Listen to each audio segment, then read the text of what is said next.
Faisons un peu d'histoire. Après tout, le syndrome de l'imposteur, ça vient d'où? Eh bien, le syndrome de l'imposteur a été identifié pour la première fois aux États-Unis. Notamment, le premier article faisant référence sur le sujet date de 1978. Il a été réalisé par le professeur Pauline Rose Clance et le professeur Suzanne Himes. Pauline Rose Clance, qui est finalement la figure de référence vis-à-vis de cette problématique, a en effet pu identifier à l'époque aux États-Unis qu'un large panel de sa patientèle pouvait ressentir de profonds sentiments d'illégitimité. Pourtant, ces personnes pouvaient brillamment réussir dans ce qu'elles entreprenaient et étaient même remarquablement reconnues par leur entourage. Ces personnes gardaient pourtant ancré ce sentiment secret d'illégitimité et de pouvoir être démasqué. Initialement, ce syndrome de l'imposteur à l'époque a plutôt été observé dans la population féminine. On considère toutefois que les hommes et les femmes sont également concernés par cette difficulté. Ainsi, à partir de cette découverte du syndrome de l'imposteur aux États-Unis, un large panel d'études en psychologie a pu être réalisé depuis. Si bien qu'aujourd'hui, nous connaissons vraiment tous ces mécanismes, tant en termes d'origine que de manifestation et enfin d'outils pour pouvoir l'atténuer. Sachez que contrairement à ce que vous pouvez penser ou à l'image que les autres peuvent donner, 70% de la population est amenée à douter, ne serait-ce qu'une fois au cours de sa vie, de sa légitimité ou de son statut actuel. Sachez que contrairement à ce que vous pouvez penser et à l'image que les autres peuvent donner, 20% de la population présente un syndrome de l'imposteur avéré.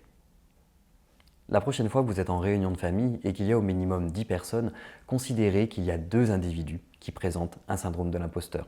Vous et quelqu'un d'autre. Cherchez-le.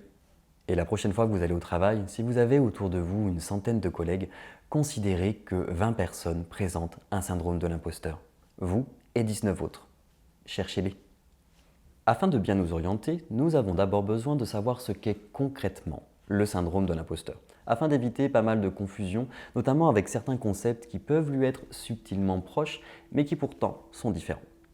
Le syndrome de l'imposteur, c'est une définition. Il s'agit d'un ressenti d'illégitimité, ne pas être capable, ne pas être à la hauteur, ne pas être intelligent, ne pas être assez quelque chose, malgré finalement toutes les preuves objectives qui pourraient prouver le contraire, avec une peur de pouvoir un jour ou l'autre être démasqué par autrui.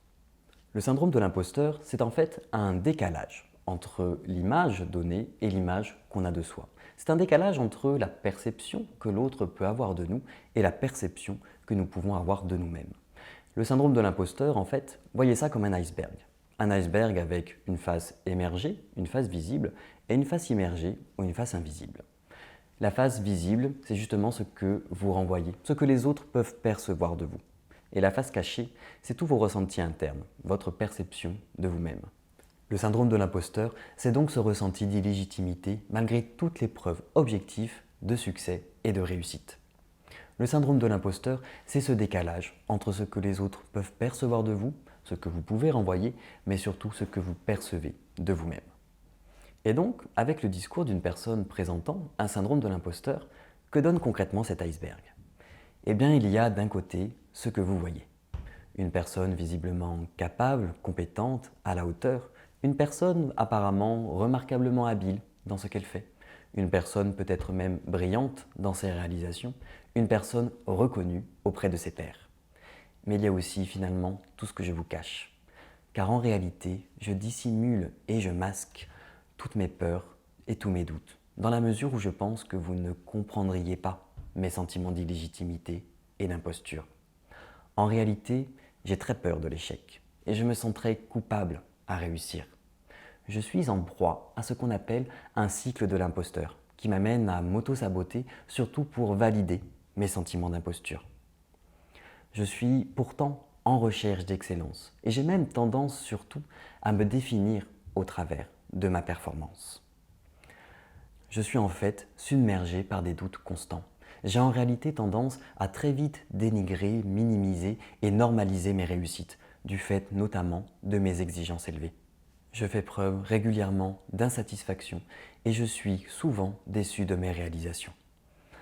Dans la mesure où en fait je ne me sens capable de rien. J'ai même pour tendance à me comparer souvent à vous en considérant quoi qu'il en soit que je suis inférieur. Je n'arriverai jamais à être à la hauteur tant de vos attentes que des miennes, ce qui fait que j'ai énormément peur de vous décevoir. Je m'épuise donc à essayer de vous plaire et j'évite surtout de vous déplaire dans la mesure où votre approbation compte énormément pour moi. Mais en fait, je ne sais pas vraiment pourquoi vous m'appréciez et vous m'acceptez. Et donc, je me considère comme un imposteur et j'ai la certitude qu'un jour, vous finirez par me démasquer.